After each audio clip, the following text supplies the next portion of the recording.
तो स्टूडेंट्स, आज की इस वीडियो के अंदर अपने बात करने वाले हैं स्वतंत्र घटनाओं की। देखिए, स्वतंत्र घटनाओं का मतलब यहाँ पर क्या है कि ऐसी घटनाएं जो स्वतंत्र हों। स्वतंत्र होने का मतलब है कि जो एक दूसरे पर निर्भर ना हो। अगर अपने इसकी सामान्य परिभाषा की बात करें कि ऐसी घटनाएं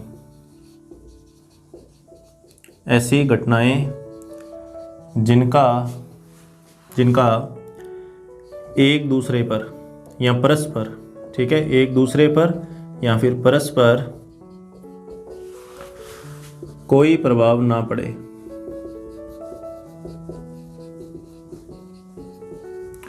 उन घटनाओं को क्या बोला जाता है? स्वतंत्र घटनाएं। कि ऐसी दो घटनाएं कि मान लीजिए कि हमारे पास कोई दो घटनाएं हैं ए और बी, कि ये हमारे पास कोई दो घटनाएं हैं ए और बी।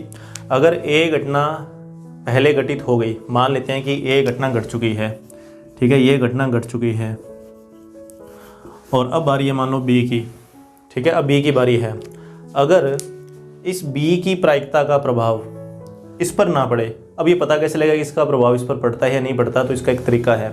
देखो, जब कोई घटना घट जाती है, जैसे ए घटना घट गई, ठीक है, और किसी दूसरी की प्रायिकता अगर अपने को निकालनी है तो उसको अपने कैसे लिखते हैं? उसको अपने ऐसे लिखते हैं कि पी बी बटा ए, इस तरीके से कि जो घटना घट चुकी है वो बटा में आ जाती है, और जिसकी प्रायिकता निकालनी है उसको अपने ऊपर लिखते हैं, ठीक है। ऐसे लिखा जाता है कि ए घटना घट चुकी है तो ए घटना की प्रायिकता को बटा में लिखा, और बी घटना की प्रायिकता निकालनी है तो बी घटना को ऊपर लिख देंगे। अगर ये मान वापस बी की प्रायिकता के बराबर आ जाए, अगर ये मान वापस बी की प्रायिकता के बराबर आ जाए तो अपने बोलेंगे कि यहाँ ए और बी स्वतंत्र हैं। और इसको अपने ये भी कह सकते हैं कि अगर ए और बी स्वतंत्र है तो बी और ए भी स्वतंत्र होंगे। अगर ए और बी स्वतंत्र हैं तो बी और ए, ठीक है, बी और ए भी स्वतंत्र। अगर ए बी से स्वतंत्र है तो बी ए से अपने आप ही स्वतंत्र हुआ ना, कि अगर ए बी से स्वतंत्र है तो बी भी ए से क्या होगा? स्वतंत्र होगा। तो इसको अपने ऐसे भी कह सकते हैं कि अगर मान लो कि बी घटना पहले घट चुकी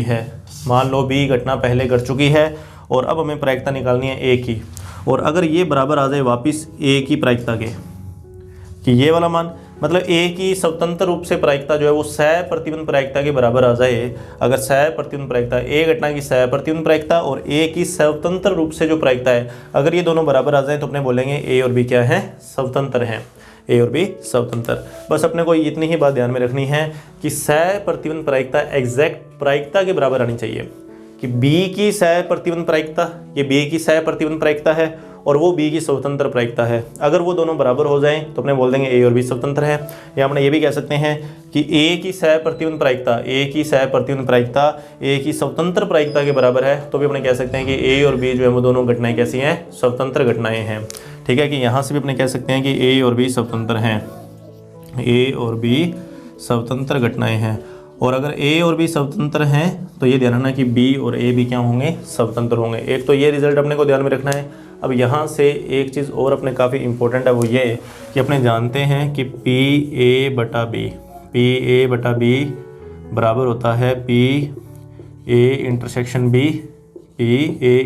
बी और बटा में पी बी। ये रिजल्ट अपने जानते हैं, हमने पढ़ा हुआ ये रिजल्ट 16.1 के अंदर उन्होंने पढ़ ही लिया। अब यहाँ से एक सूत्र बन जाएगा, और वो सूत्र देखिए क्या है। देखो, पी ए बटा बी किसके बराबर मान के चल रहे हैं? अपने पी ए के। तो यहाँ पे जैसे ही मैं पी ए लिखूँगा, पी ए तो बराबर आ जाएगा पी ए इंटरसेक्शन बी बटा में पी बी, और इसका वज्र गुणा करेंगे बटा में 1 लगा के, तो पी ए इंटरसेक्शन बी बराबर P A into P B. तो ये स्वतंत्र घटनाओं के लिए एक रिजल्ट है जो हमें ध्यान में रखना है, जो कि प्रायिकता के गुणन नियम से ही बन सकता है। तो उसकी भी अपने बात कर लेते हैं अभी।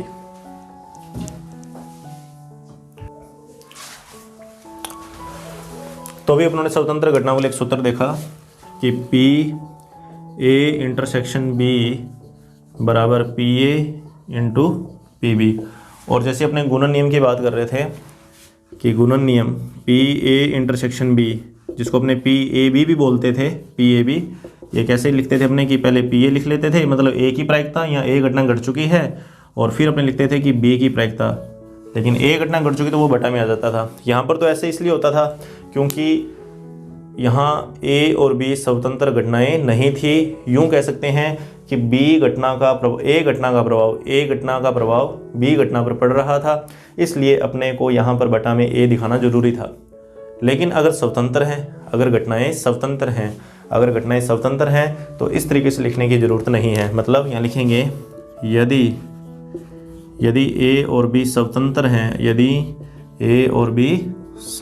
हैं, तो अपने डायरेक्ट लिखा करेंगे कि पी ए बी बराबर पी ए, और यहाँ पर बटा में ए लगाने की जरूरत नहीं है, बटा में बी आ जाएगा। इससे डायरेक्ट क्या आ जाएगा, पी बी आ जाएगा। कारण क्योंकि स्वतंत्र घटनाओं में क्या होता था, स्वतंत्र घटनाओं में पी बी बटा ए जो है वो बराबर हो जाता था किसके, पी बी के। बस ये चीज़ अपने को ध्यान में रखनी है कि अगर हमें पता है कि दो घटनाएं स्वतंत्र हैं, किसी एक घटना की प्रायिकता का प्रभाव किसी दूसरी घटना पे अगर नहीं पड़ता, तो हम उस रिजल्ट को लिख सकते हैं कि सह प्रतिबंध प्रायिकता एग्जैक्ट प्रायिकता के बराबर हो जाती है, कि बी की सह प्रतिबंध प्रायिकता बी की जो स्वतंत्र प्रायिकता है उसके बराबर हो जाएगी।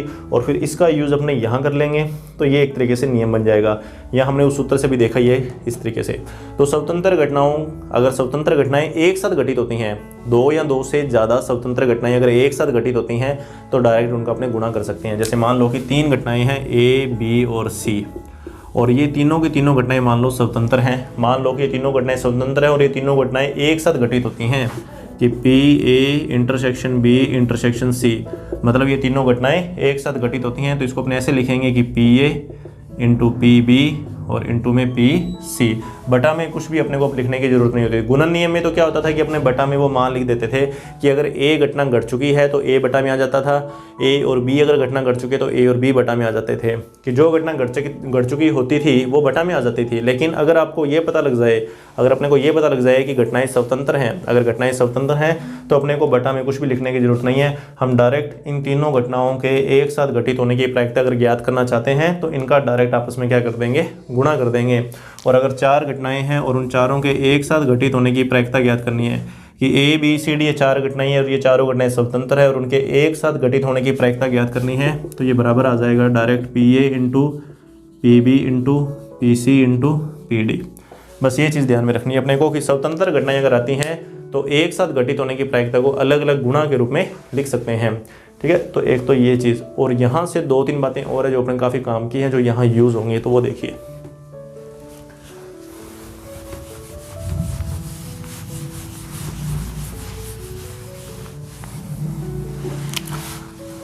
नंबर 1, यदि ए और बी स्वतंत्र हैं तो इनकी पूरक घटनाएं का मतलब ए बार और बी बार, या ए डैश और बी डैश एक ही बात है। ठीक है, ए बार या फिर ए डैश कॉम्प्लीमेंट बी बार या फिर बी डैश, तो इनकी पूरक घटनाएं बी स्वतंत्र होंगी। ये काफ़ी इंपॉर्टेंट रिजल्ट है जो हमें ध्यान में रखना है। मतलब अगर कोई अपने से ये पूछे कि P A bar intersection B bar, क्या इसको मैं ऐसे लिख सकता हूँ, ऐसे गुणा में, तो ऐसा लिख सकते हैं। लेकिन आपको पता होना चाहिए कि घटनाएं कैसी हैं, स्वतंत्र, तभी लिख सकते हैं। ऐसा लिखा जा सकता है। ये कब लिख सकते हैं, जब ये कब सही होगा, जब ए और बी दोनों क्या हों, स्वतंत्र हों। अगर ए और बी दोनों स्वतंत्र हैं तो ये हम लिख सकते हैं। ठीक है, एक तो ये चीज़ ध्यान रखिए। अब ये है क्या, ठीक है, इसका यहाँ पर रोल क्या है, इसको अपने बोलेंगे कैसे, लैंग्वेज के रूप में इसको अपने कैसे ध्यान में रखेंगे, तो वो देखना भी।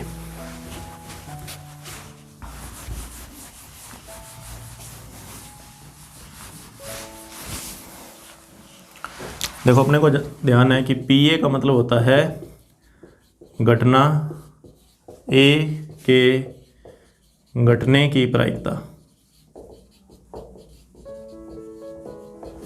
ये पी ए का मीनिंग है। तो पी ए बार का मीनिंग क्या होता है, घटना ए के न घटने की प्रायिकता। जानते हैं हम, ठीक है, कि ऊपर बार लगा हो तो इसका मतलब उस घटना के न घटने की प्रायिकता। यहाँ पी ए डैश लगा हुआ है तब भी यही मीनिंग है, यहाँ पी नोट ए लिखा हुआ है तब भी यही मीनिंग है, यहाँ पी ए नहीं लिखा हुआ है तब भी ये मीनिंग है। इसी तरीके से बी के लिए हो जाएगा। अब वो जो भी मैंने सूत्र लिखा स्वतंत्र घटनाओं के लिए उसका मीनिंग यहाँ पर अभी मैंने क्या लिखा था कि P A bar intersection B bar, और इसको मैंने लिखा था भी कि P A bar into P B bar. ठीक है, जैसे ये लिखा, कब लिखा था? जब ए और बी स्वतंत्र हों, जब ए और बी कैसी हों? स्वतंत्र हों। ठीक है, हमने ये लिखा था। अब इसका मीनिंग क्या है? देखो, ए बार का मतलब है ए नहीं, ए नहीं, और बी बार का मतलब है बी नहीं। और इंटरसेक्शन का मीनिंग मैंने बोला था, इंटरसेक्शन का मतलब होता है हिंदी वाला और। ठीक है, हिंदी वाला और। तो इसका मतलब ये हुआ कि ए घटना भी ना घटे और बी घटना भी ना घटे, ए घटना भी ना घटे और बी घटना भी ना घटे, कि न तो ए घटे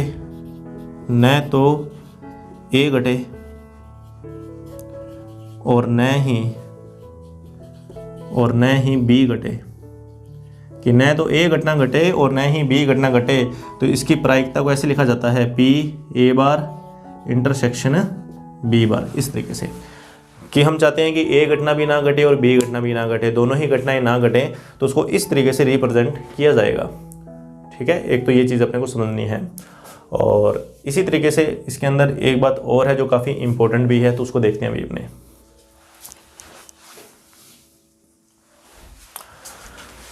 तो इसमें जो दूसरी इंपॉर्टेंट बात है वो ये है कि स्वतंत्र घटनाओं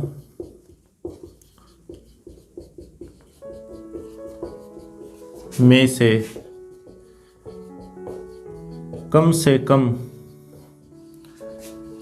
किसी एक घटना के घटने की प्रायिकता, ये इंपॉर्टेंट है, कम से कम किसी एक घटना के घटने की प्रायिकता। दो घटनाएं स्वतंत्र मान लो हमारे पास हैं ए और बी। ठीक है, माना ए और बी ये दोनों कैसी घटनाएं हैं? ये दोनों घटनाएं स्वतंत्र, माना ए और बी स्वतंत्र हैं। ठीक है, माना ए और बी स्वतंत्र हैं, और इसने बोला कि कम से कम कोई ये घटना घटे, कम से कम कोई ये घटना घटे। कम से कम एक घटना घटने का मतलब होता है यूनियन। पहली बात तो ये अपने को समझनी है कि जब भी कम से कम एक, ठीक है, कम से कम अगर एक आ जाता है, कम से कम एक अगर आ जाता है तो उसका मतलब यूनियन से है। मैं लिखूंगा प्रायिकता। ठीक है, प्रायिकता कम से कम एक, कम से कम एक घटना। ठीक है, कम से कम एक घटना की प्रायिकता, तो इसको अपने लिखते हैं प्रायिकता ए यूनियन बी, इस तरीके से कि यूनियन की प्रायिकता जो होती है उसी को बोला जाता है कम से कम एक की। क्योंकि ये जो यूनियन है इसको यहाँ पर अपने या से लिखा जाता है, रिप्रेजेंट करते हैं या, कि ए या बी, कि ए और बी में से किसी एक घटना के घटने की प्रायिकता, ए या बी में से किसी एक घटना के घटने की प्रायिकता। तो इसका सूत्र हमने लिखा ही हुआ पहले, कि इसका सूत्र होता है P A plus P B और minus P A intersection B, ये इसका सूत्र है। तो इसको थोड़ा सा चेंज करेंगे कि P A plus P B minus, देखो ए इंटरसेक्शन बी को हम स्वतंत्र घटनाओं से अलग अलग लिख सकते हैं, P A into P B, इस तरीके से P A into P B. और अब अपने को यहाँ पर एक चीज़ और ध्यान में रखनी है, वैसे तो यहाँ पर कॉमन वगैरह निकालना है, लेकिन कॉमन निकालने से पहले यहाँ पर कुछ अपने को अपनी तरफ से भी लिखना पड़ेगा। देखिए, अगर अपने बात करें यहाँ पर पी ए और इसमें कॉमन अपने को पता लग रहा है कि पी ए कॉमन आ जाएगा और 1 माइनस पी बी रह जाएगा, पी ए कॉमन आ जाएगा और 1 माइनस क्या रह जाएगा, पी बी। लेकिन अपने को यहाँ से इसका भी कहीं ना कहीं यूज़ करना पड़ेगा। तो इसका अपने किस तरीके से यूज़ करेंगे तो वो देखिए कि पहले तो अपने पी ए कॉमन निकाल लेते हैं, कि पी ए कॉमन निकाला तो इधर से बचा हमारे पास एक और उधर से बचा हमारे पास पी बी, और फिर ये प्लस का पी बी। ठीक है, अब ध्यान देना कि अगर मैं अपनी तरफ से कुछ यहाँ पर जोड़ दूँ और कुछ यहाँ पर घटा दूँ, मतलब मान लो मैंने यहाँ पर एक घटा दिया और एक जोड़ दिया, इससे कोई फ़र्क नहीं पड़ने वाला, लेकिन इससे होगा क्या? देखिए, ये तो लिखा हुआ है पी ए इंटू, देखो 1 माइनस पी बी को मैं लिख सकता हूँ पी बी बार, इस तरीके से पी बी बार, ठीक है। और यहाँ से अपने निकाल सकते हैं कुछ कॉमन, माइनस का निशान अगर कॉमन निकालता हूँ तो मेरे पास बचेगा ये प्लस का एक और ये माइनस का पी बी, और ये प्लस का एक साइड में पड़ा रहेगा। तो ये बना P A into P B bar, और 1 माइनस पी बी ये फिर से क्या बन जाएगा पी बी बार, और वो प्लस का एक फिर से पड़ा रहेगा।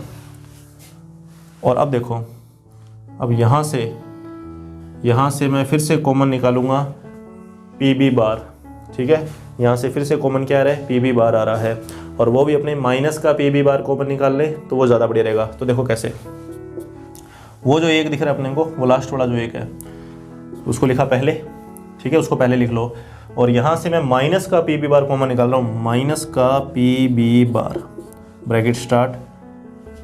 तो माइनस का पी बी बार, ये माइनस का पी बी बार बाहर आ गया तो इसकी जगह तो आ जाएगा एक, और यहाँ से पी बी बार बाहर आ जाएगा लेकिन माइनस का, और ये माइनस का पद माइनस में चेंज हो जाएगा ये, ठीक है। माइनस कॉमन निकालने का मतलब होता है कि जो प्लस का उसको माइनस बना दो, माइनस वाले को प्लस के अंदर चेंज कर दो, और ये पद कॉमन निकाले तो इस पद का भाग दे दिया। जो पद अपने कॉमन निकाले उसका भाग देके सोल्व करोगे तो वही चीज़ ही बन जाएगी। तो ये क्या बना, 1 माइनस पी बी बार और 1 माइनस पी ए, इसको लिख देंगे पी ए बार, ठीक है। तो ये सूत्र इस तरीके से अपने को याद रखना है, ठीक है, इसको इंटरचेंज कर लो। तो ये रिजल्ट है कम से कम एक घटना के घटने की प्रायिकता का।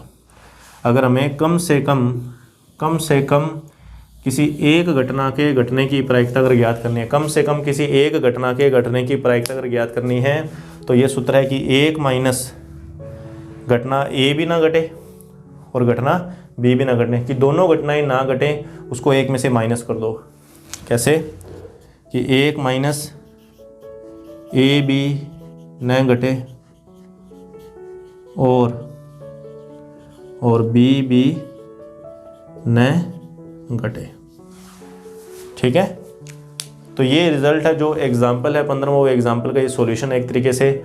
इसको अब एक और रूप के अंदर भी मैं यहाँ पे आपको बताऊंगा भी, ठीक है। एक और रूप के अंदर भी अपने इसको समझ सकते हैं, तो वो देखिए कैसे होगा।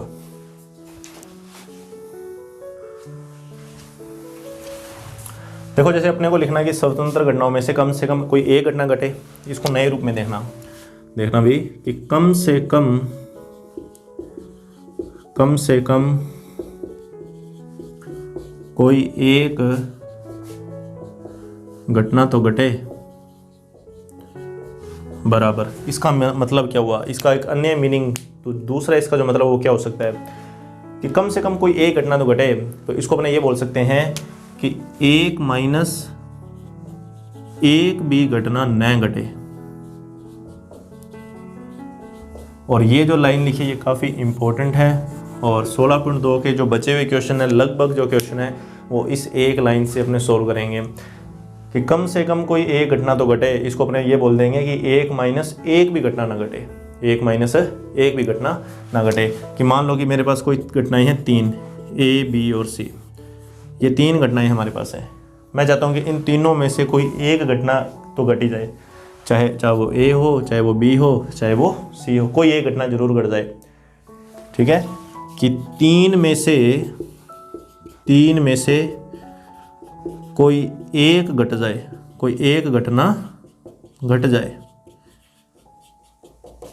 3 में से कोई एक तो घटे, तो इसको अपन ऐसे लिखेंगे कि 1 माइनस कोई भी घटना ना घटे, 1 माइनस कोई भी न घटे। मतलब 1 माइनस न तो ए घटना घटे, न बी घटना घटे, न सी घटना घटे, ठीक है। इस तरीके से 4 के लिए हो तो 4 के लिए भी लिख सकते हैं, 5 हो तो 5 के लिए भी लिख सकते हैं, 2 हो तो 2 के लिए भी लिख सकते हैं, 2 के लिए भी अपनों ने लिखा ही है। तो अभी मैं कुछ क्वेश्चन है जो इस मेथड से आपको सोल्व करवाने वाला हूँ।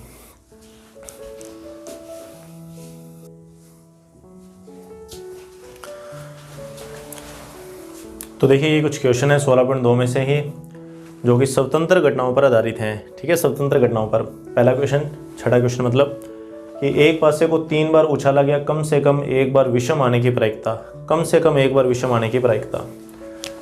पासे को उछालना है 3 बार, मतलब 3 बार प्रयोग होगा, 3 बार प्रयोग होगा, या यूँ कहेंगे 3 घटनाएँ, ठीक है, 3 घटनाएँ यहाँ पर हमारे सामने आने वाली हैं और उनमें से कम से कम एक बार विषम अंक आ जाए, कम से कम एक बार विषम अंक आ जाए। तो देखो इसको अपने किस तरीके से सोल्व करेंगे। छठा क्वेश्चन देखो, पासे के लिए अपने जानते हैं, पासे के लिए सम अंक आने की प्रायिकता, सम अंक आने की प्रायिकता ये होती है 1/2 और विषम अंक आने की प्रायिकता, विषम अंक आने की प्रायिकता होती है 1/2। पासे पर सम अंक आने की प्रायिकता भी 1/2 और पासे के लिए विषम अंक आने की प्रायिकता 1/2। और सम अंक आने की प्रायिकता और विषम अंक आने की प्रायिकता, ये दोनों जो घटनाएं हैं, सम अंक आना और विषम अंक, ये दोनों स्वतंत्र हैं। सम अंक की घटना का जो प्रभाव है वो विषम अंक की घटना पे नहीं पड़ेगा, ठीक है, ध्यान देना। चलिए अब आगे लिखा गया है 3 बार उछालना है, पासे को उछालना है 3 बार और कम से कम एक बार विषम अंक आ जाए, या लिखेंगे कम से कम एक बार विषम आए, कम से कम एक बार विषम अंक तो आए, कम से कम एक बार विषम आए, बराबर कम से कम एक बार तो घटना घटी जाए विषम अंक आने की, ठीक है। ये इसका मतलब हुआ कि विषम अंक आने की घटना कम से कम एक बार तो घटे, विषम अंक आने की घटना कम से कम एक बार तो घटे। तो अभी हमने लिखा था कि कम से कम एक बार कोई घटना अगर घटती है तो उसको अपने कैसे लिखते हैं कि 1 माइनस एक बार भी ना घटे, 1 माइनस एक बार भी न घटे, मतलब एक बार भी विषम अंक न आए। इस तरीके से ये अपने वो एक लैंग्वेज के रूप में लिखा था इसको कि कम से कम एक घटना तो घटे, तो उसको मैंने क्या लिखा था कि 1 माइनस एक घटना भी ना घटे। तो ये कह रहा है कि कम से कम एक बार तो विषम आए, तो उसको मैं लिख रहा हूँ कि 1 माइनस एक बार भी विषम ना आए। तो इसका मतलब हुआ कि 1 माइनस एक बार भी विषम न आने का मतलब ये हुआ कि 3 बार उछाला पासा 3 बार उछाला, तीनों बार सम अंक आया। यहाँ लिखेंगे कि तीनों बार सम अंक आया, तीनों बार क्या आया, सम अंक आया। मतलब 1 माइनस पहली उछाल में सम अंक आया, दूसरी उछाल में सम अंक आया, सम अंक आने की प्रायिकता 1/2 और तीसरी उछाल में भी क्या आया, सम अंक आया। ये इसका मीनिंग हो गया। तो ये बन गया 1 माइनस 1/8 और इसको हल करो तो कितना आ जाएगा 7/8। तो इस तरीके से क्वेश्चन सोल्व करने हैं। ये सारे क्वेश्चन इसी तरीके से अपने सोल्व करेंगे। अब बात करते हैं अपने 10वें क्वेश्चन की।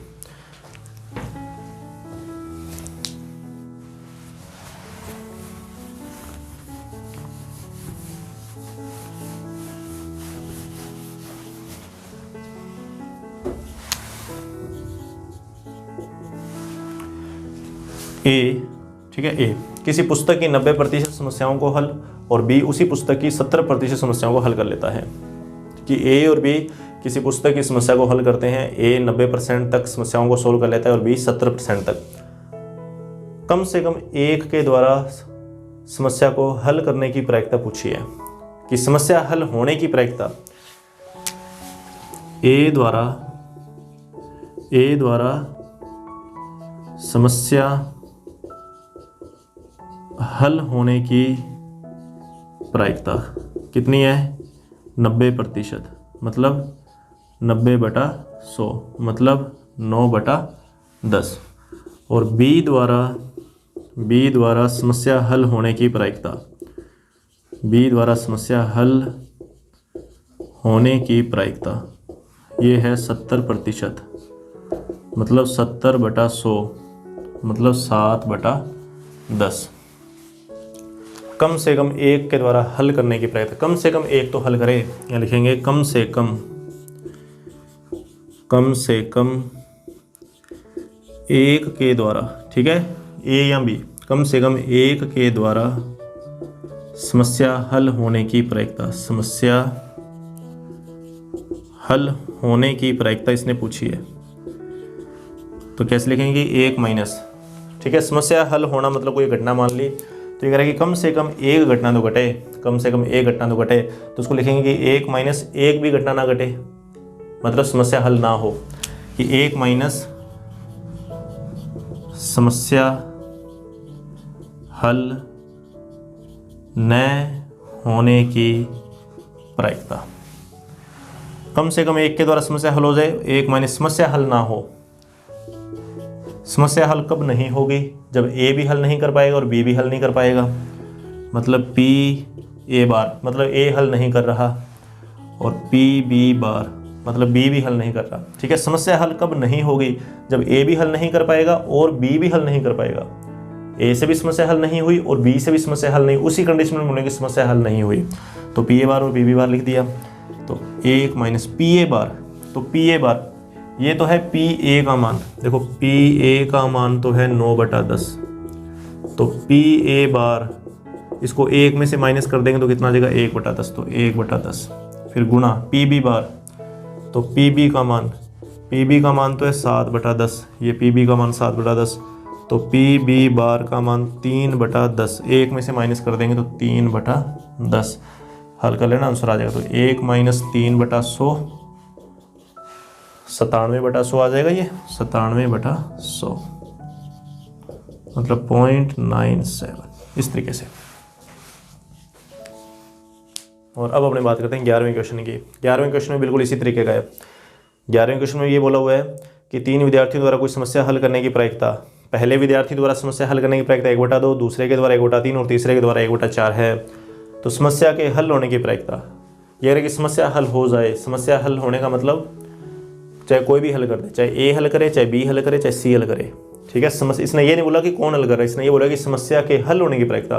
तो समस्या के हल होने का मतलब अपने को समझना पड़ेगा कि समस्या के हल होने का मतलब है कि कोई भी समस्या को सोल्व कर दे, चाहे वो ए सोल्व करे, चाहे बी सोल्व करे, चाहे सी सोल्व करे, समस्या हल होनी चाहिए। तो सेम यही पैटर्न के ऊपर ये क्वेश्चन है कि समस्या यहाँ आ जाएगी, समस्या के हल होने की प्रायिकता, फिर लिख देंगे 1 माइनस समस्या के हल न होने की प्रायिकता। देख लो किस तरीके से सोल्व करने से।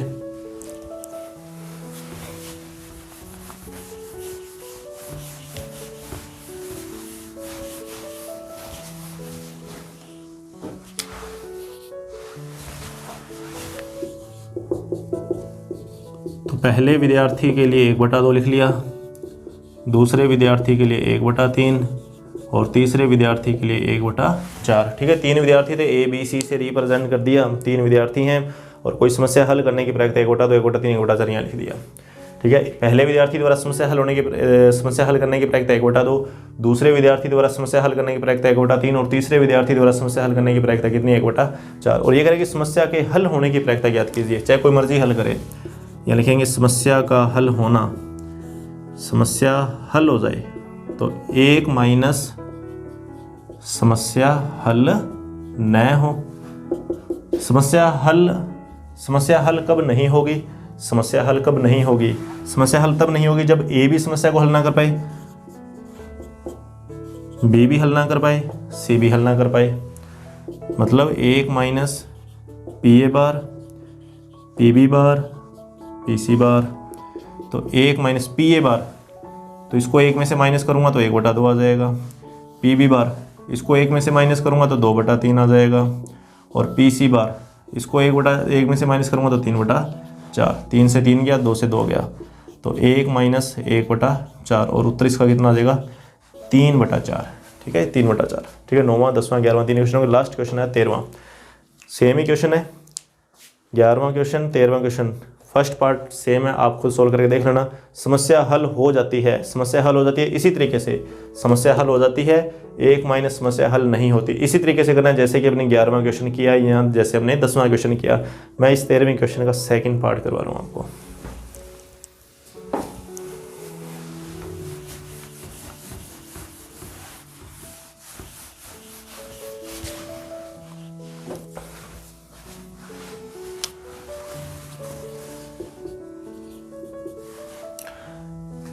ए द्वारा समस्या को हल करने की प्रायिकता 1/2, मतलब ए द्वारा समस्या को हल करने की प्रायिकता 1/2 और बी द्वारा समस्या को हल करने की प्रायिकता 1/3।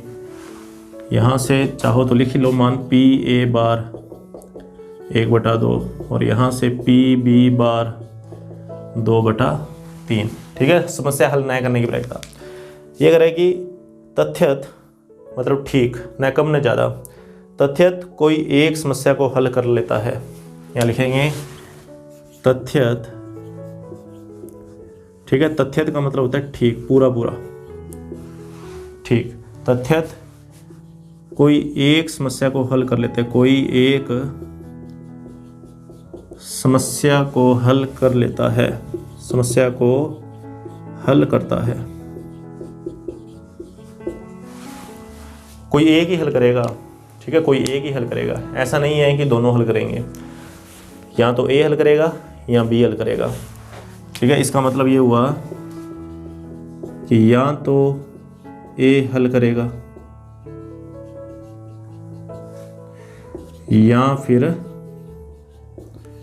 बी हल करेगा।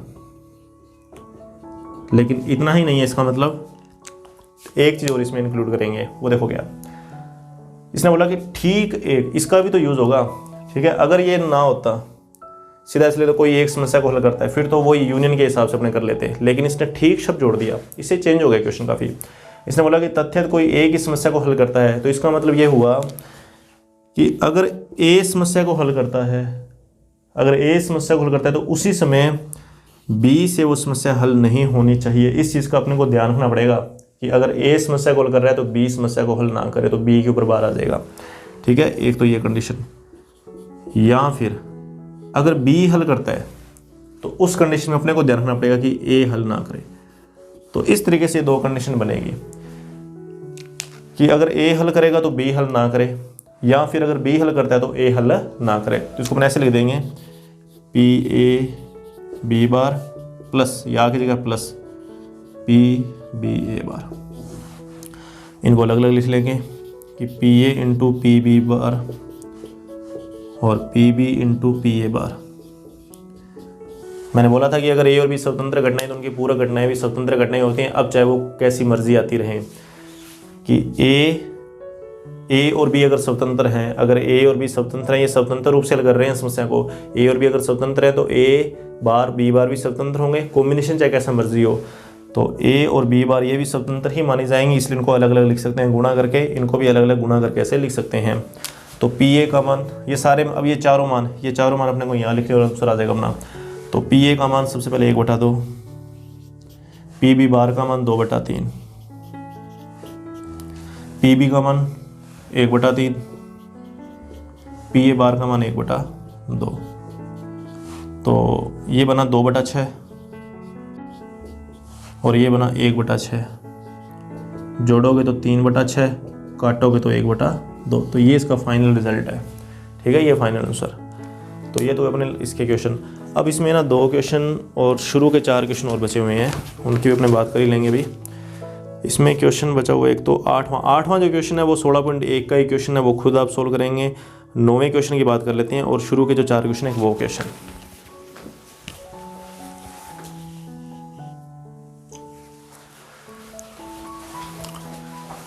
तो देखिए अपने पहले तो शुरू के जो 4 क्वेश्चन है पहले इनको सोल्व कर लेते हैं, और फिर एक लास्ट जो वो क्वेश्चन बचा हुआ है, ठीक है, वो क्वेश्चन कौन सा था अपने 9वां क्वेश्चन, फिर उसकी बात कर लेंगे।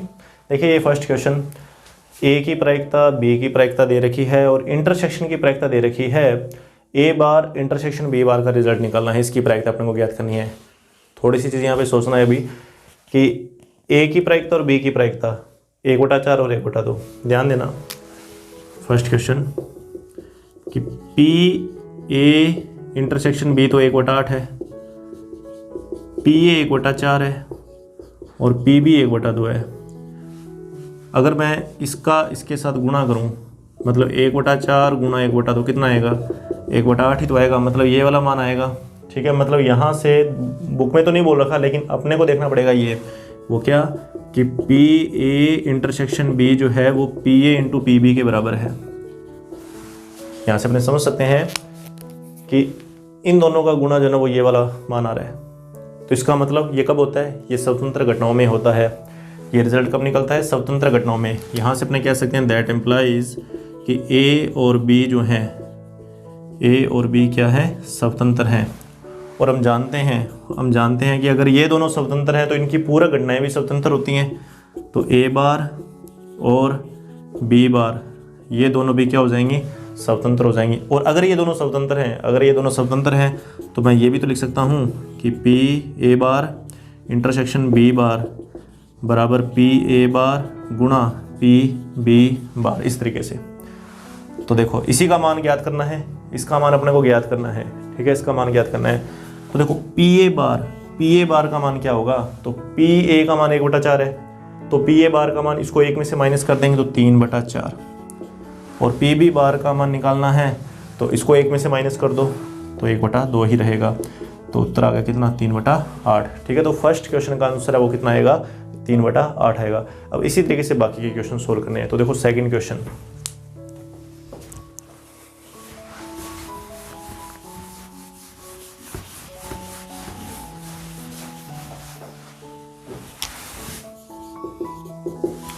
देखो ए और बी स्वतंत्र है, पी, इस पी का मान पूछा है, इस कांस्टेंट का मान पूछा है, लिख दो मैं इसको पहले इधर कि पी ए ये तो है 0.4, पी बी ये स्मॉल पी के इक्वल है, और पी ए यूनियन बी ये 0.6 के बराबर है, और ए और बी स्वतंत्र हैं, ए और बी क्या है, स्वतंत्र, और पी का मान ज्ञात करना है, ये क्वेश्चन है। तो सबसे पहले तो मुझे इसका सूत्र लिखना पड़ेगा, इसका सूत्र यूनियन का, तो मैं लिखूँगा पी ए यूनियन बी, तो ये बराबर होता है P A plus P B minus P A intersection B, ठीक है, ये यूनियन का सूत्र है। इसका मान तो है 0.6, ये रहा दे रखा है। पी ए का मान 0.4, ये लो 0.4, पी बी का मान स्मॉल पी, ये लो स्मॉल पी, माइनस, इसको कैसे लिखेंगे, तो ध्यान देना ए और बी स्वतंत्र हैं तो इंटरसेक्शन को गुणा में लिख सकते हैं, मतलब पी ए अलग आ जाएगा, पी बी अलग हो जाएगा, ठीक है, पी ए अलग पी बी अलग, गुणा में लिख दिया, स्वतंत्र घटना है इसलिए। 0.4 को इधर लेकर आओ, माइनस का हो जाएगा, तो 0.6 में से 0.4 घटा के लिख दो सीधा 0.2 बराबर ये वाला पी, फिर माइनस ये वाला पी ए का मान 0.4 और गुणा में पी बी का मान पी के बराबर।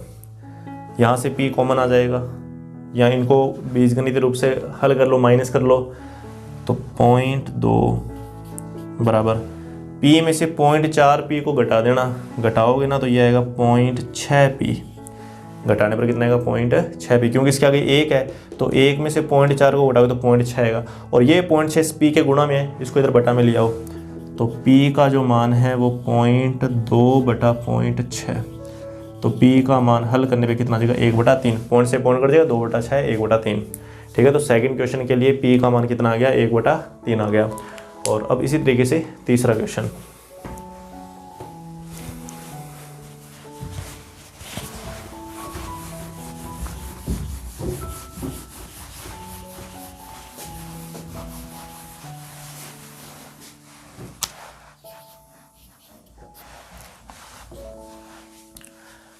पी ए का मान 0.3, पी बी का मान 0.4, ए और बी स्वतंत्र हैं, ये 4 मान निकालने हैं। सिंपल सा ही है, बिल्कुल कोई ज़्यादा मुश्किल नहीं है। देखो P A, third question, P ए का मान है 0.3, और पी बी का मान है 0.4। पहला मान पूछा है इंटरसेक्शन का, तो हम जानते हैं इंटरसेक्शन को गुणा में लिख सकते हैं, इंटरसेक्शन गुणा में लिख सकते हैं क्योंकि स्वतंत्र घटना है इसलिए। तो देखो पी ए का मान 0.3, पी बी का मान 0.4, गुणा करोगे तो 0.12, ठीक है, ये इसका आंसर हो गया। अब सेकंड यूनियन का मान पूछा है, ठीक है, यूनियन का मान पूछा है सेकंड, ये फर्स्ट हो गया इसका second, P A union B, और इसका भी सूत्र लिखा था कि P A plus P B minus P A intersection B, ये यूनियन का सूत्र होता है। तो इस सूत्र में बस चेंज क्या करना है, लास्ट में चेंज करना है, जो माइनस वाला पद है, इंटरसेक्शन है ना, तो इसको गुणा में लिखना है, क्योंकि स्वतंत्र घटनाएं हैं ए और बी, स्वतंत्र घटनाओं के लिए इंटरसेक्शन को गुणा में लिख सकते हैं। अब मान लिख दो, पी ए का मान 0.3, पी बी का मान 0.4, फिर पी ए का मान 0.3, पी बी का मान 0.4, तो ये तो आ गया 0.7 या 0.70, माइनस इनको गुणा करो तो 0.12, तो वही 70 में से 12 माइनस करने वाली बात ही है, तो माइनस करके इसका आंसर लिख देना, कितना आ जाएगा 58, 58 पॉइंट में 0.58। और फिर उसी तरीके से वो लास्ट, वो तो बिल्कुल सिंपल सा क्वेश्चन थर्ड कि पी बी ए बटा बी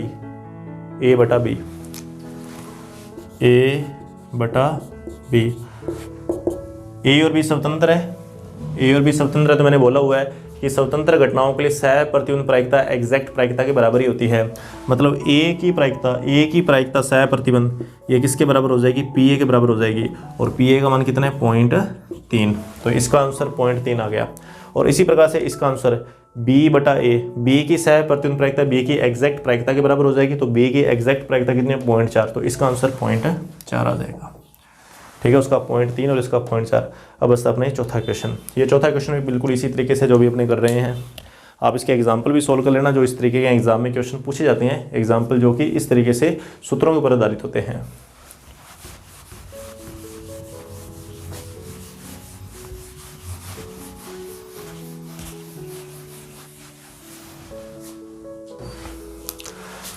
तो फर्स्ट में पूछा है इंटरसेक्शन की प्रायिकता। तो इंटरसेक्शन की प्रायिकता अपने जानते हैं स्वतंत्र घटनाओं के लिए गुणा में चेंज हो जाती है। देखिए पी ए का मान 0.3, पी बी का मान 0.6। पूछा गया है इंटरसेक्शन की प्रायिकता। तो इंटरसेक्शन की प्रायिकता स्वतंत्र घटनाओं के लिए गुणा में लिखी जाती है। तो ये आ गया 0.3 गुणा 0.6 मतलब 0.18। फर्स्ट पार्ट का आंसर। अब है सेकंड पार्ट, फिर से इंटरसेक्शन की प्रायिकता पूछी है, लेकिन बस उधर बार लग गया। बार से कोई फर्क पड़ने वाला नहीं है, मैंने बता दिया कि पूरा घटनाएं स्वतंत्र घटनाएं ही होती हैं, इसलिए P A intersection B bar को लिखेंगे P A into P B bar. तो पी ए की प्रायिकता 0.3 गुणा पी बी बार, इसको एक में से माइनस कर देंगे, इसको एक में से माइनस करें तो 0.4 आ जाएगा, 0.4। ये आ गया 0.12। ठीक है, सेकंड क्वेश्चन। थर्ड में यूनियन का पूछा है, तो यूनियन के लिए हमने देख लिया यहाँ पर भी कैसे कहते हैं, वो सूत्र ही तो लगाना है, उस सूत्र से आप सोल्व कर ही सकते हैं। और ठीक है, third question P A union B, मैं डायरेक्ट लिखूँगा रिजल्ट देखना। ए की प्रायिकता 0.3 प्लस बी की प्रायिकता 0.6 माइनस दोनों का गुणा।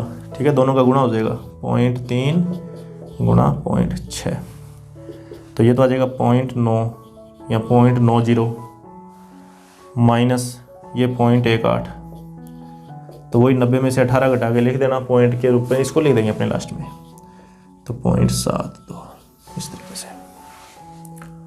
और ये लास्ट चौथा क्वेश्चन पी ए बार और बी बार का मान पूछा हुआ है।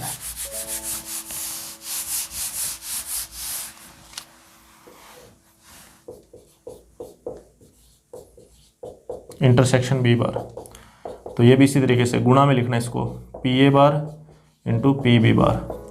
तो पी ए बार का मान यहाँ से इसको एक में से माइनस कर देना, इसको एक में से माइनस करोगे तो 0.7, और पी बी बार के लिए इसको एक में से माइनस करना पड़ेगा तो 0.4,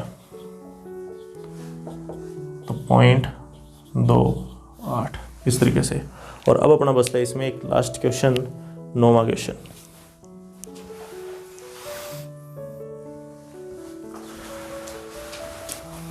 तो देखिए आज का हमारा लास्ट क्वेश्चन, 9वां क्वेश्चन, कि किसी महाविद्यालय में बुक में लिखा हुआ कि हिंदी का अखबार पढ़ने वाले जो विद्यार्थी उनकी प्रायिकता है 60%, अंग्रेजी का अखबार पढ़ने वाले विद्यार्थियों की जो प्रायिकता है वो है 40%, और दोनों अखबार पढ़ने वालों की जो प्रायिकता है वो है 20%। हिंदी का अखबार पढ़ने वालों की प्रायिकता, इसको अपने ऐसे लिख देते हैं PH, कि हिंदी का अखबार पढ़ने वालों की प्रायिकता 60%, या यूँ कहें कि 60/100, या यूँ कहें कि 6/10 या फिर 3/5। ठीक है, अंग्रेजी का अखबार पढ़ने वालों की प्रायिकता को लिखेंगे PE, कितना 40%, मतलब 40/100, मतलब 4/10, मतलब 2/5। दोनों देखो, दोनों की बात आई है कि हिंदी और इंग्लिश, तो दोनों की बात है, दो घटनाएं, तो दोनों की बात करें तो इंटरसेक्शन आ जाएगा। तो यहाँ लिख देंगे अपने कितना 20%, मतलब 20/100, 1/5। ठीक ठीक है, ये तो अपने को दे रखा है सारा कुछ। एक छात्र का चुनाव करना है, पूरे ग्रुप में से एक छात्र का चुनाव करना है, और इस बात की क्या प्रायिकता है कि वह न तो हिंदी का अखबार पढ़ता है और न ही अंग्रेजी का अखबार पढ़ता है, न तो हिंदी न अंग्रेजी। तो इसको हम ऐसे लिखेंगे PH बार, न तो हिंदी और, ठीक है, और न अंग्रेजी, ठीक है। तो इसका अब सूत्र क्या बनेगा वो अपने को देखना है, ठीक है। अब इसका अपने को सूत्र बनाना है। अब इस चीज़ को समझना कि अपने को जैसे यूनियन वगैरह दे रखा है यहाँ पर, सॉरी यूनियन क्या, अपने को इंटरसेक्शन दोनों अखबार पढ़ने वालों का भी दिया हुआ है इसमें को। अगर अपने वेन डायग्राम की बात करें, इसको वेन डायग्राम से सोल्व अगर करना चाहिए तो वेन डायग्राम से देखो किस तरीके से सोल्व करेंगे।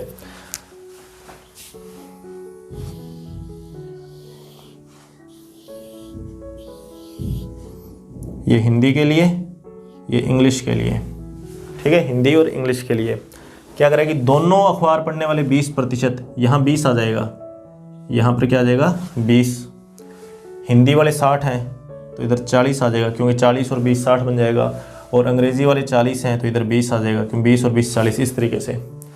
अब ध्यान देना, टोटल जो प्रतिशत है वो 100%, 100% में से 40 भी आ गया, 20 आ गया, 20 आ गया, मतलब 80% तो यहाँ आ गया। शेष जो बचा वो अपने पास कितना बच गया, 20% बच गया। मतलब 40 20 20 और ये 20 करो तो पूरा ये 100%, पूरी एक इकाई हो जाएगी, पूरी एक इकाई। लेकिन अब ये जो 20 बचा ना, ये जो 20 बच गया अलग से, ये वो प्रतिशत है जिसमें हिंदी वाले भी नहीं हैं और इंग्लिश वाले भी नहीं हैं। मतलब इसका जो रिज़ल्ट है वो कितना आएगा, 20%, या यूँ कहें कि इसका उत्तर कितना आ जाएगा, 1/5 आ जाएगा, ठीक है, 1/5। बाकी इसको आप सोल्व करना चाहो तो सोल्व भी इसको कर सकते हैं। सोल्व करने के लिए देखिए, सोल्व करने के लिए आपको यहाँ पर मॉर्गन का नियम लगाना पड़ेगा। मॉर्गन का नियम, देखिए मॉर्गन का नियम क्या कहता है कि अगर मैं इस बार को पूरे पे लगाऊंगा तो ये इंटरसेक्शन यूनियन में चेंज हो जाएगा।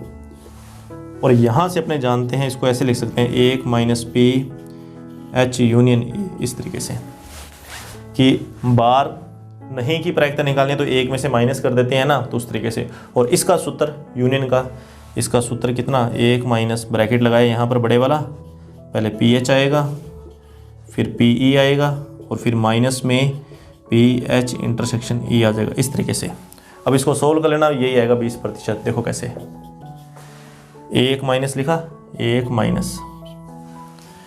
PH, ठीक है, PH, तो PH कितना है, एक बार इसी को लिख लो 60%, ठीक है, 60% के रूप में लिखना चाहो तो प्रतिशत के रूप में 60%, ठीक है, 60%। फिर PE कितना है, 40%, 40%। फिर माइनस इंटरसेक्शन कितना है, 20%, 20%। 60 40 और 20, 40 में से 20 माइनस करो कितना आ जाएगा, 20 रह जाएगा, और वो 20 और ये 60 कितना हो गया, 80 हो गया ना। तो ये बन गया 1 - 80%, 1 - 80%। और 80% को 80/100 लिख लेना, 80/100, 0 से 0 कट जाएगी, और 8 और 10 बचेगा। 8 और 10 को अपने 2 के पार्ट से कटेंगे, 4/5, मतलब 1 - 4/5। और इसको हल करोगे तो कितना आ जाएगा, 1/5 आ जाएगा, मतलब ये 1/5। तो किसी भी तरीके से सोल्व कर लेना, आंसर आना चाहिए, ठीक है। चाहे तो आप इस मॉर्गन के नियम से सोल्व कर लीजिए, चाहे डायग्राम बना के सोल्व कर लीजिए। तो इसका आंसर कितना आया, 1/5, ठीक है, फर्स्ट क्वेश्चन का आंसर।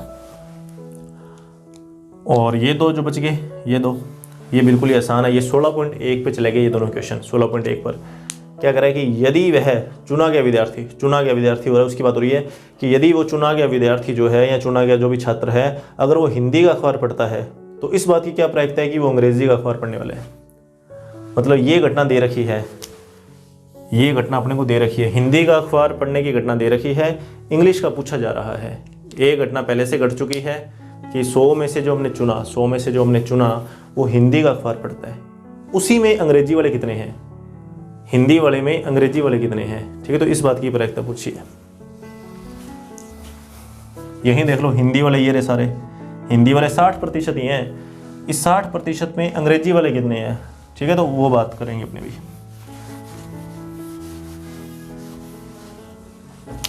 देखो P हिंदी का अखबार पढ़ता है, तो ये बटा में आ जाएगा। किसकी प्रायिकता पूछी है, इंग्लिश की, ठीक है, प्रायिकता किसकी पूछी है, इंग्लिश की, तो ये ऊपर आएगा। सूत्र क्या बनेगा, ऊपर तो आ जाएगा इंटरसेक्शन और नीचे ये h आ जाएगा। तो इंटरसेक्शन की प्रायिकता कितनी है, 1/5 या 20%, 20%। और h की प्रायिकता कितनी है, 60%, तो यहाँ पे 60%। हल करोगे तो कितना आ जाएगा, 1/3 आ जाएगा। ठीक है, तो यहाँ पर भी आप देख सकते हैं कि 20, ये इंटरसेक्शन 20 हो गया और टोटल हिंदी वाले कितने 60 हैं, तो प्रायिकता तो निकालने के लिए बटा में तो लिखना ही पड़ेगा इस तरीके से। तो 20/60 आंसर कितना आया, 1/3 E/H के लिए। और थर्ड की बात करें कि अगर वो अंग्रेजी का अखबार पढ़ता है तो उसके हिंदी का अखबार पढ़ने वाला होने की प्रायिकता, इस बार इंग्लिश का दे रखा है तो ये बटा में आ जाएगा और हिंदी वाला मान ऊपर चला जाएगा। थर्ड क्वेश्चन के लिए अपने को मान निकालना है, इंग्लिश वाला दे रखा है ना तो इंग्लिश वाला नीचे आ जाएगा और हिंदी का पूछा है तो हिंदी वाला ऊपर आ जाएगा। तो इसका मान पूछा है तो ऊपर तो आ जाएगा इंटरसेक्शन, ऊपर तो इंटरसेक्शन आ जाएगा और नीचे ही इंग्लिश वाला मान आ जाएगा। तो इंटरसेक्शन का मान वही 20% और इंग्लिश वाला मान कितना है, 40%। हल करोगे तो कितना आ जाएगा, 1/2। प्रतिशत से प्रतिशत कट जाएगा, 20 और 40 काटो 1/2। तो इस तरीके से अपने को सारे क्वेश्चन सोल्व करने थे।